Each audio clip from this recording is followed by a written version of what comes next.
अच्छा बाबूजी, हम उमेश चंद शर्मा व पार्टी के साथ महाभारत से एक बिरहा आप लोग के समक्ष प्रस्तुत करने जा रहा हूं, जिसमें देखरेख में हमारे ललन चौहान जी और राजेश यादव जी के देखरेख में यह बिरहा का प्रस्तुति करने जा रहा हूं। आशा ना बल्कि विश्वास बा कि आप लोग को जरूर पसंद आएगी। 4 लाइन भूमिका में कहना बा।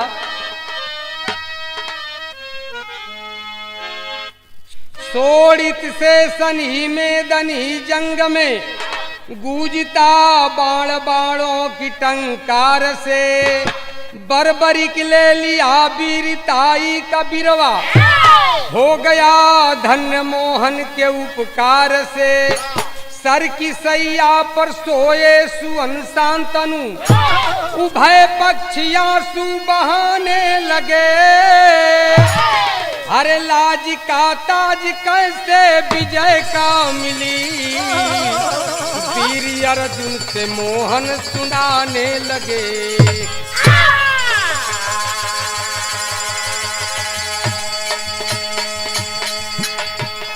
वाह ए बाबूजी, एक लाइन गजल का टुकड़ा बा, और वह गजल का टुकड़ा बा मास्टर कैसे।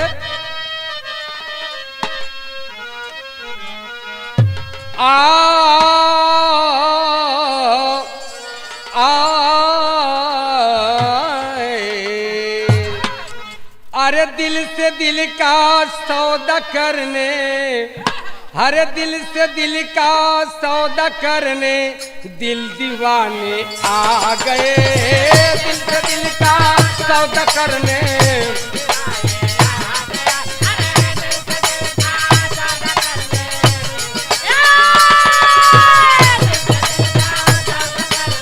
या भैया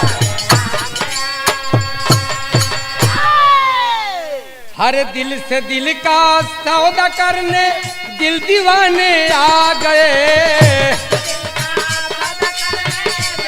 या भैया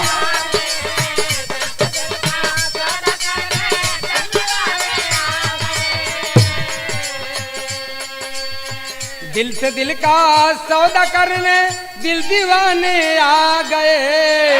अरे मैं बुलाया था सजाने, मैं बुलाया था सजाने, ओ जलाने आ गए। मैं बुलाया या भैया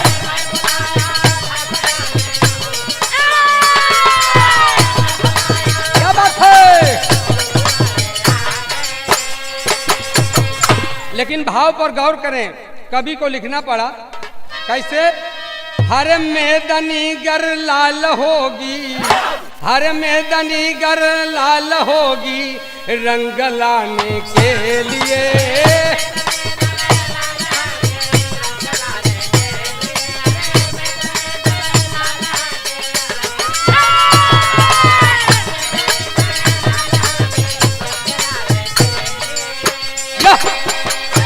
हर मैदानी गर लाल होगी, रंग लाने के लिए। हर काटगर का हार होगा, हर काटगर का हार होगा, जीत पाने के लिए।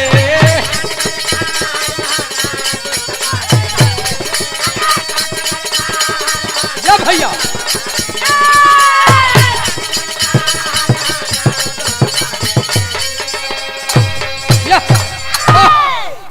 ए भैया, यहीं से कहानी शुरुआत बा। शायर के लाइन में कहना बा मास्टर। बाबा बाबा बाबा सही है। प्रचंड वीरों का संग्राम दहलने वाला, आचार द्रोण जो वीरों के लिए मणिमाला।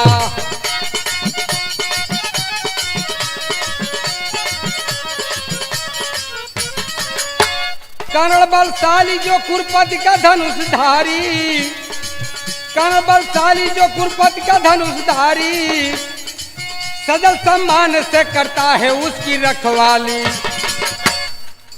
रण में रणचंडी को शीश चढ़ाना होगा, रण में रणचंडी को शीश चढ़ाना होगा, समान देवी का अरमान पूजा ना होगा। कहे घनश्याम से पारस सुनो विचार सही, कहे घनश्याम से पारस सुनो विचार सही, रहे 32 गुणों का बालक हो नहार सही। वाह ए बाबूजी कहानी के समझ ले बलिया। थोड़े समय में महाभारत शुरू हो गया, लेकिन कौरव पांडव लड़ाई लड़ रहे हैं लड़ाई के मैदान में, लेकिन पांडव परास्त हो जा रहे हैं लड़ाई से। जब इस हालात को कृष्ण देखे, अर्जुन को बुला करके एक सवाल पेश कर दिए, अरे अर्जुन ऐसे काम नहीं बनेगा, विजय ऐसे प्राप्त नहीं होगा, एक काम करना होगा। कहिए प्रभु कहिए क्या करना होगा। कहें इस मैदान में विजय प्राप्त इस ढंग से होगा, जब देवी को बलि दिया जाएगा तब विजय प्राप्त होगा। अर्जुन कहने लगे ये कौन सी बड़ी बात है, चलिए एक भेड़ी बकरा पकड़ कर ला करके बलि दे देते हैं। कृष्ण कहने लगे कि नहीं अर्जुन ऐसा नहीं, मनई का बलि देना पड़ेगा। वो भी कैसा मनई, जो 32 गुणों से निपुण रहे। कहें ऐसा आदमी कहाँ मिलेगा। कृष्ण अर्जुन से कहने लगे कि चलो जंगल में खोजेंगे, जरूर मिलेगा। और कृष्ण और अर्जुन जंगल की तरफ चल दिए। एक लाइन तर्ज बात भोजपुरी में,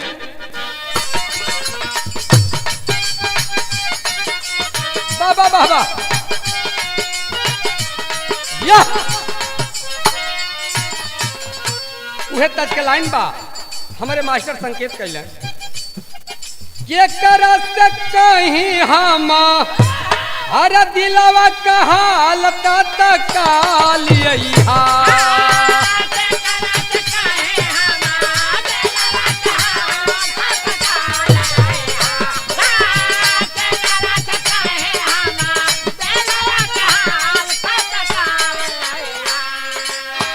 हो देवरा कटले बगाल ताता कालय, कटले बगाल ये भैया।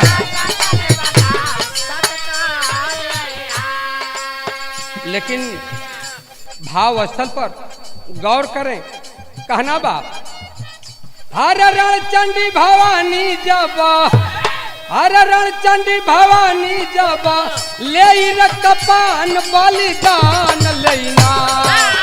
रणचंडी भवानी जब बलिदान ले,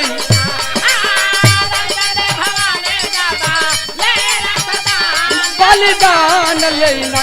वो दुर्गा जकर पहचान बलिदान लेना।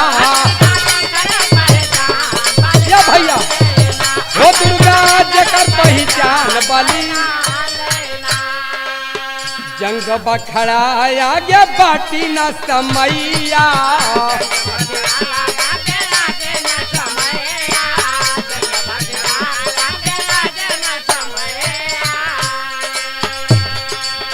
इज्जत बचावे बदई है बाऊ पैया।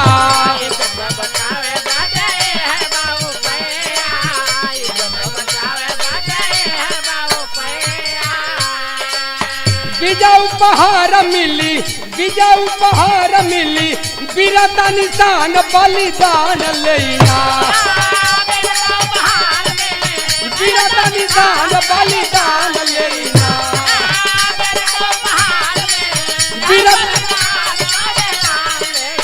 हो दुर्गा जकर पहचान बलिदान लेना। भैया हो दुर्गा जकर पहचान बलिदान लेना। ए बाबूजी समय कम है, जंगल में खोज रहे हैं कृष्ण और अर्जुन, लेकिन मिल नहीं रहा है। कुछ दूर आगे बढ़े ए बाबूजी एक भक्त भक्ति करते हुए दिखाई दिया। पहुंचे करीब में उसके पास। हुआ क्या? तर्ज का लाइन बा मास्टर, वह तर्ज का लाइन बा।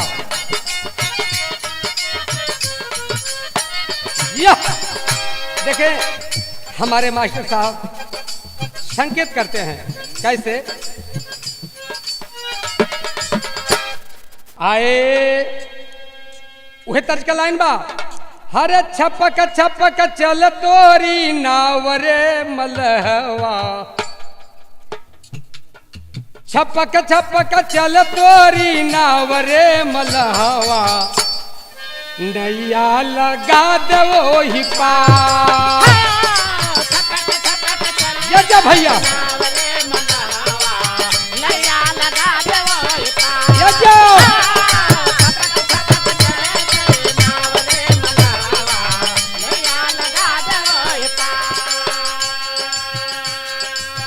लेकिन भाव पर गौर करेंगे। कृष्ण और अर्जुन खोजते खोजते जंगल में जा रहे हैं। कैसे? खोजते खोजते पहुंचे दोनों जानी जंगलवा, खोजते खोजते पहुंचे दोनों जानी जंगलवा, मिला है लाल यारवा।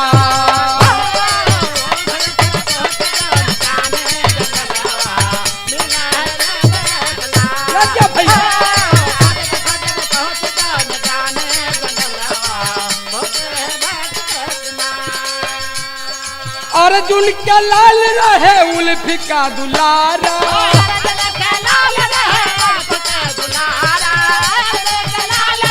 उल्फी का दुलारा।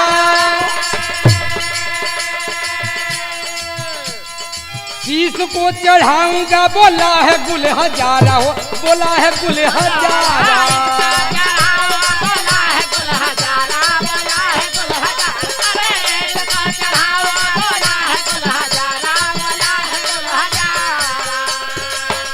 हरे शर्त बहा मारिए कहला गदलवा, हरे शर्त बहा मार के हंस के गदलवा, मिला है लालिया रवा।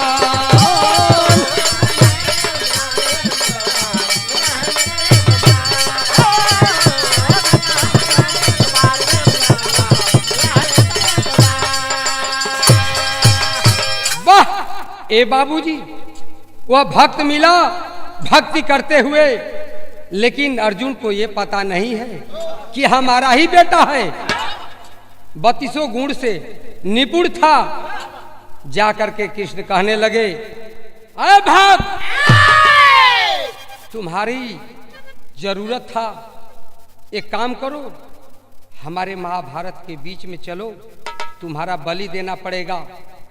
भक्त जो है हंस के कहने लगा, हंस के कहने लगा, एक कौन सी बात है, लेकिन एक हमारा शर्त है, आप हमारा बलि दे दीजिएगा। कृष्ण कहने लगे, कौन सा तुम्हारा शर्त है? तर्ज की लाइन में कहे के पड़ा, वह तर्ज की लाइन बा मास्टर। वाह वाह वाह वाह, बारे मास्टर। हर मिलल की ना हो अंतर, देसी लिखा भाई बा तई बाकी ना।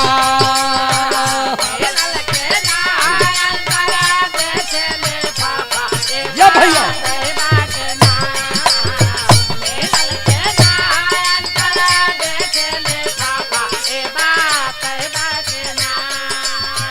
बैरन में लिखा ताड़ी, सापा सिपाही राजा आई बाकी ना।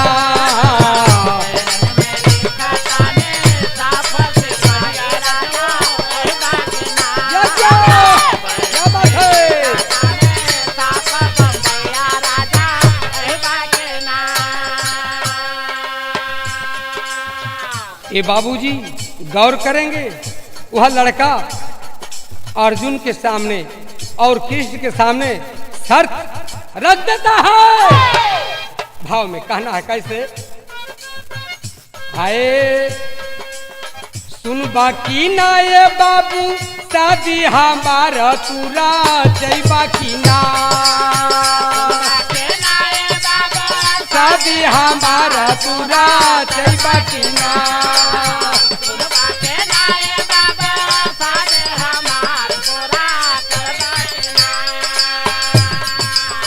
मनवा में लागल बाटी आशा तू से हारा बधैबा की ना, मनवा में लागल बाटी आशा तू से हारा बधैबा की ना, मनवा में लागल बाटी आशा तू से हारा बधैबा की ना। वह लड़का कहने लगा हमारे मन में एक अभिलाषा है, हमारी मन की एक खुशी है, वह पूरा कर दीजिए। कौन सा पूरा? हमारा शादी कर देंगे और खुशी खुशी से ले चल के दुर्गा का बलि दे दीजिएगा। लड़का कहता है क्या? रहबे कुवार तबले होई ना बलधनवा, कुवार तबले होई ना बलिदानवा,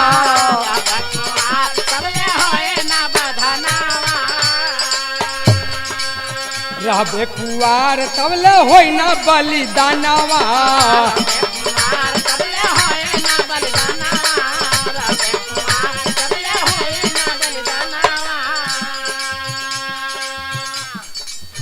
शादी हो जाई बाजी खुशी के बजानवा,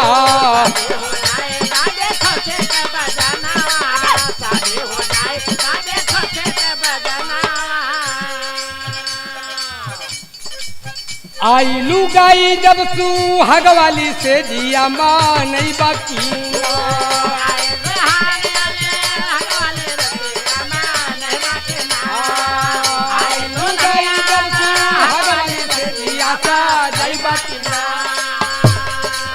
मनवा में लागल बाटी आशा तू से हारा बधैबा की, लागल बाटी आशा तू से हारा बधैबा की, लागल बाटी आशा तू से हारा बधैबा। ए बाबूजी अब वहां देखें कृष्ण से अर्जुन कहते हैं एक बवाल तो हम लोग टाल दिए लेकिन दूसरा बवाल खड़ा हो गया। कृष्ण कहते हैं घबराओ मत अर्जुन, चलो इसका भी उपाय होगा। ए भैया वो लड़के का शर्त पूरा करने के लिए कुछ दूर जंगल में जाते हैं, हैरान हो जाते हैं, हैरान हो जाते हैं। तब समय बहुत कम है, एक काम कृष्ण कैला का कैला तर्ज में, वे भोजपुरी लाइन तर्ज बा, वाह वाह वाह, हाय हा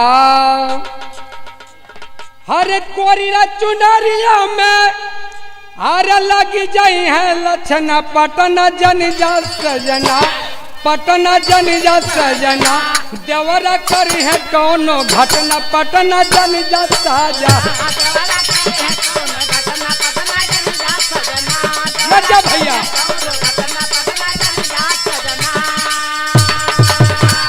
गौर करेंगे भाव स्थल पर।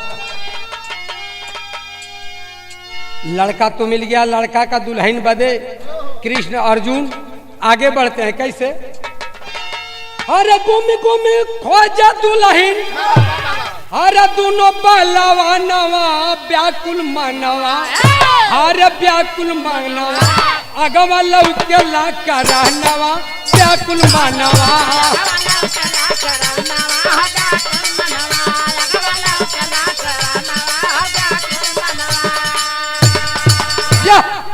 कोई नहीं देला अपन बिटिया पराई,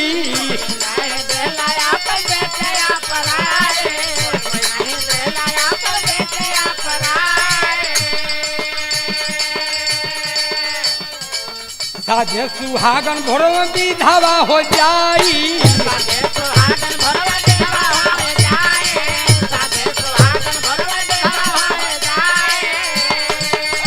अरे होल परतन पाचो हर पांडव बिरानवा व्याकुल मानवा, हर व्याकुल मानवा अगवा लौके ला करानवा व्याकुल मानवा।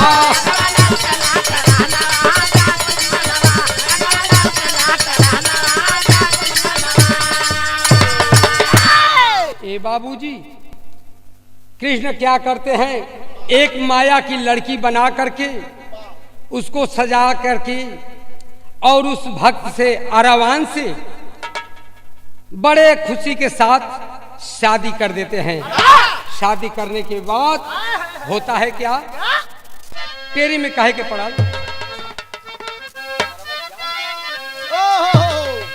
हरे मोरे राम हरे माया की बनी लजाले मलिका, हरे मोरे राम माया की बनी लजाले, हो माया की बनी लजाले मलिका, माधव मधुसूदन मनमोहन मुरली वाले, अरे हो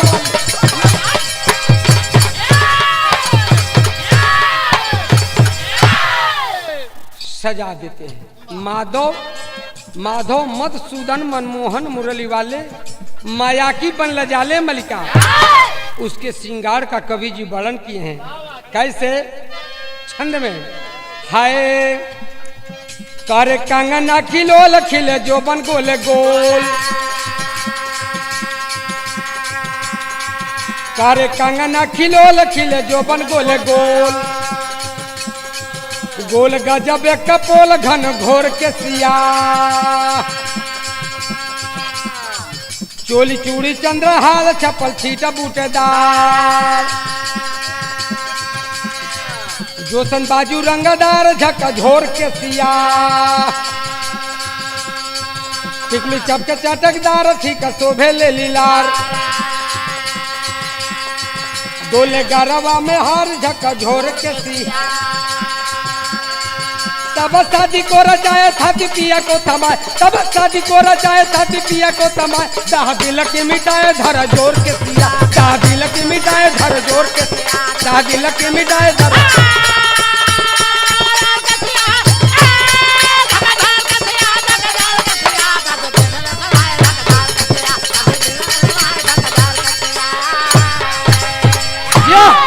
ए बाबूजी, सरोह श्रृंगार करके आज उसकी शादी खुशी के साथ करने के बाद आज देखें उस महाभारत के अंदर ले जा करके लड़के का बलि चढ़ाने के लिए तैयार कर देते हैं। जब बलि देते हैं तो होता है क्या, पापड़ के लाइन में,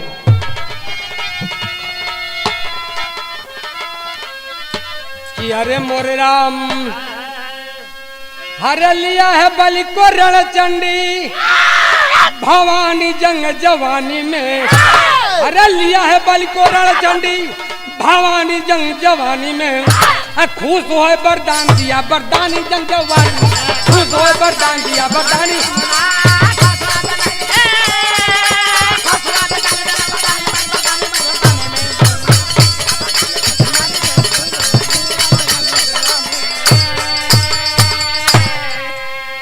अरे बर पाकर सुतिया रावण, अरे सुरपुर पाया ठकान हो, कौरव सेना नाश हुई, कुरपत का टूटा गुमान हो, अरे विजय पताका पांडा लेना तानी जंग जवानी में, धर्मराज का भूप बने गुड़खानी जंग जवानी में। ए बाबूजी, आज देखे उसका शादी क्यों नहीं हो रही थी, यही कि जब बलि दे दिया जाएगा तो वह विधवा, वह लड़की विधवा हो जाएगी, इसीलिए उसकी शादी नहीं होती थी। लेकिन देखें बलि देने के बाद आज कौरवों का नाश हुआ, पांडवों का विजय पताका फहरने लगा। ए बाबूजी देखें धर्मराज आ गए अपने राजधानी, आकर के राजपाट संभालने लगे। अल्लाह में कह के पड़ा, हाय राम कि सत्य परसान भले, अरे होला दुनिया में बाबू,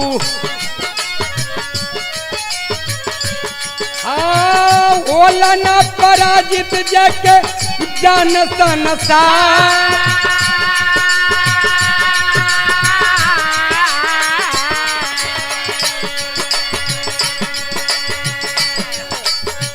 सत्या की गोद जन्मे धर्म के सुगनवा बाबू धर्म राज लिहले अब धर्म के अवतार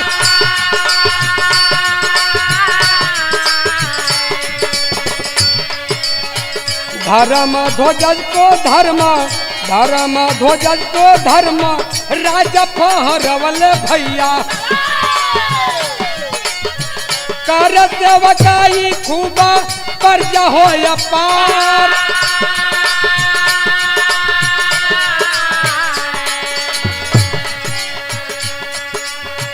द्वापर बितल आयल द्वापर बितल आयल कलज पहरवा बाबू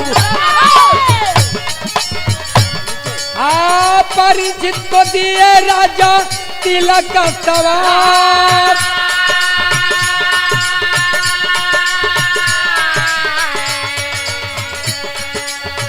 द्रौपदी के साथ चले पांचों हो बिरनवा बाबू हिमा गिरा चोटिया चढ़ल मन मार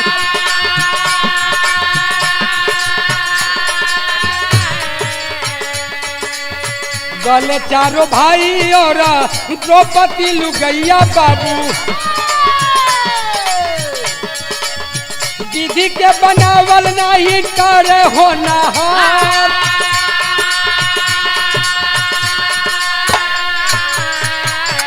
अरे बच्चे धर्मराज आया स्वर्ग से भी मनवा अरे बच्चे धर्मराज आया स्वर्ग से भी मनवा कि दहिया समेत गए स्वर्ग के सिरा भैया भैया क्या बात है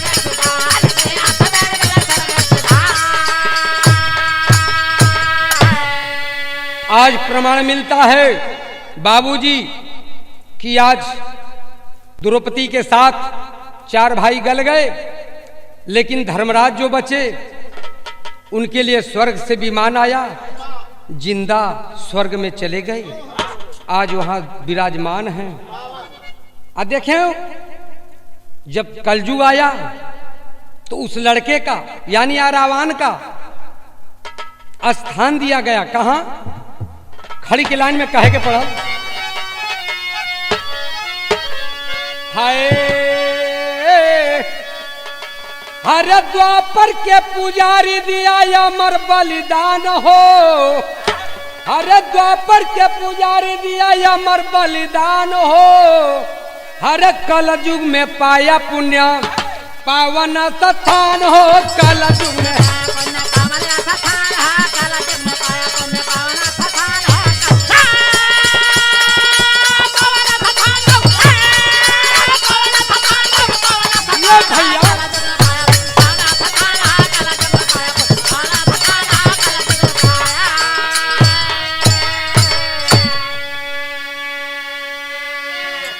कुआगम कुंठा डाबर दक्षिण भारत के अंदर अरे चैत पूर्णिमा पूजन होला बना है मंदिर सुंदर हो हिजड़ा या के हिजड़ा सब या के पूजा में अरमान हो हर कलयुग में पाया पुण्य पावन स्थान हो कलयुग में ए बाबूजी देखें वह लड़का जा करके दक्षिणी भारत के अंदर कुआगम दक्षिण भारत के अंदर पाया जाता है। वहां पर एक बहुत सुंदर रेलिसान मंदिर बनाया गया और उस मंदिर में पूजा करने के लिए जाते हैं कौन न नर है न नार है यानी हिजड़ा लोग जा करके पूजन अर्चना करते हैं। इतने ना देश विदेश के हिजड़ा या के शादी को रचाते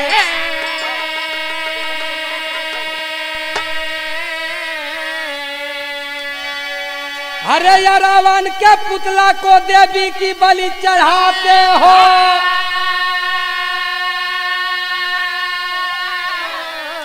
अरे तो साजे सुहागन भोर में विधवा वीरान हो हरे कलयुग में पाया पुण्य पावन ततान हो कलयुग में।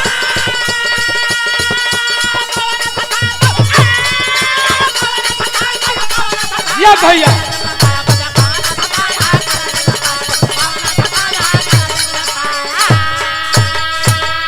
वाह। ए बाबूजी आज वहां देश से लेकर के विदेश तक के जड़ा करके शादी रचाते हैं और पुतला बना करके उस देवी को चढ़ाते हैं। क्यों चढ़ाते हैं?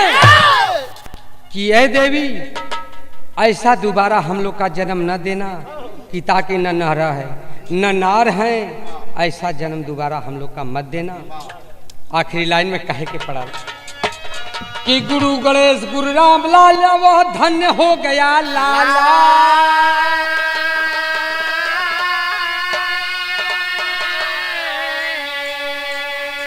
कि गुरु गणेश गुरु राम लाल वो धन्य हो गया लाला। अरे बच्चन गुरु चंद्रिका जी भक्ति का करके पालन हो।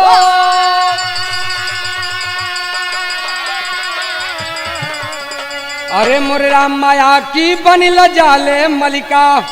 अरे मोरे राम माया की बनिल जाले मलिका। लिखते पुनवासी खुशियों के भरते प्याले माया की बनला जाले मलिका।